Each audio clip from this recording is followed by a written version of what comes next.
football has produced some of the greatest and most perplexing moments in the history of sports. We can all recall instances in which our favorite team scored in the final seconds to steal a victory from the clutches of defeat.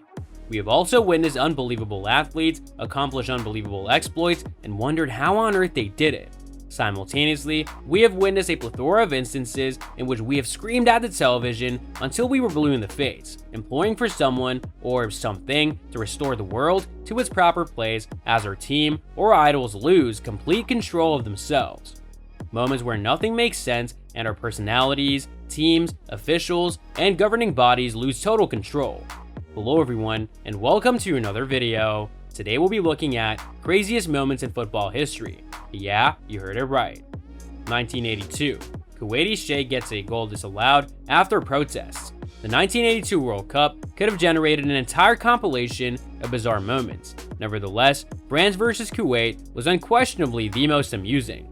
France was an excellent team in 1982. It is one of football's greatest travesties that this particular French team has never won a World Cup.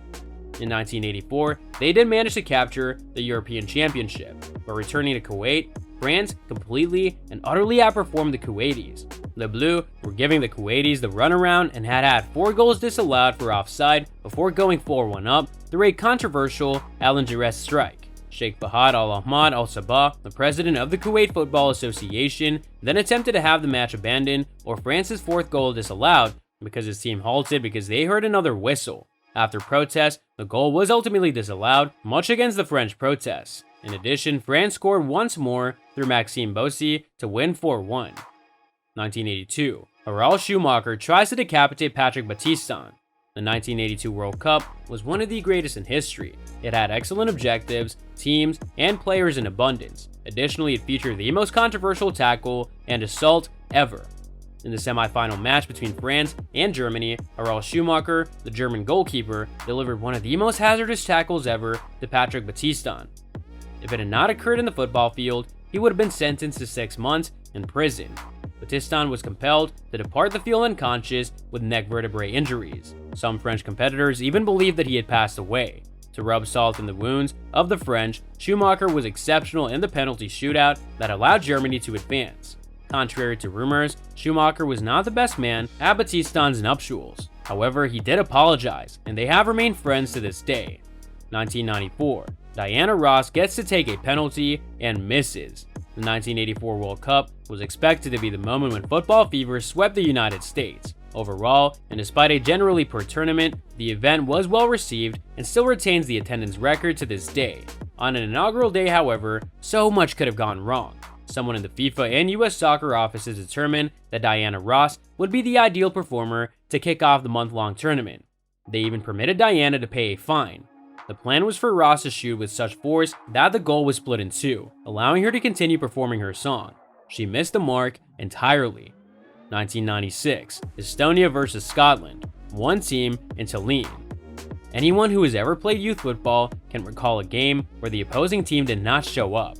To my knowledge, this has never occurred on a professional or international level before or since. In 1996, Scotland traveled to Tallinn to play Estonia in a World Cup qualifying match for France '98, but the host team failed to appear.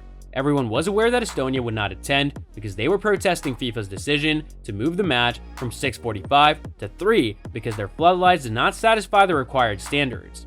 However, in accordance with FIFA regulations, the Scots were required to participate in the match. John Collins, the captain of Scotland, was required to follow the pre-match custom of saluting the referee and his team. Their supporters appeared to enjoy themselves, even singing, "There's only one team in Tallinn." 1996. Graham Souness and Southampton signed Ali Dia. When they signed Ali Dia in 1996, Graham Souness and Southampton made one of the worst, most puzzling, and most ridiculed signings of all time. In preparation for their match against the Senegalese international, Southampton received a phone call from a person posing as George Weah.